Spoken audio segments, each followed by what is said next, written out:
ప్రతి ఇంట్లో తులసి కోట ఉండడం మనం గమనిస్తూనే ఉన్నాం. అయితే చాలా మందికి వస్తున్న సందేహం ఏంటంటే తులసిని ఏ వైపుగా ఉంచితే మంచిది అని. వాటికి సమాధానమే ఇది. సాధారణంగా తులసి 4 దిక్కుల్లో ఏ దిక్కున ఉన్నా ఇంటికి చాలా మంచిది. అయితే ఈ 4 దిక్కుల్లో తూర్పు వైపు ఉంటే సౌభాగ్యవతులుగా ఉంటారట స్త్రీలు. ఇక పడమర వైపు ఉంటే ధనం ప్రాప్తిస్తుందట. దక్షిణం వైపుగా ఉంటే మోక్షం వస్తుంది. ఉత్తరం వైపు ఉంటే మంచి జ్ఞాపక శక్తి, సద్బుద్ధి కలుగుతుందని పండితులు అంటున్నారు. ఇక తులసిని పూజించే స్త్రీలు అత్యంత శుభ్రతను పాటించాలి.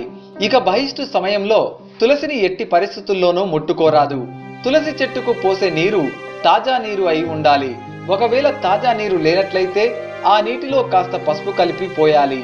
మరీ ముఖ్యమైన విషయం ఏంటంటే మీరు తులసి చెట్టుకు దగ్గరలో తలదువ్వుకుంటే ఆ వెంట్రుకలు గనక పొరపాటున తులసి చెట్టుకు చుట్టుకుంటే మీరు అనారోగ్య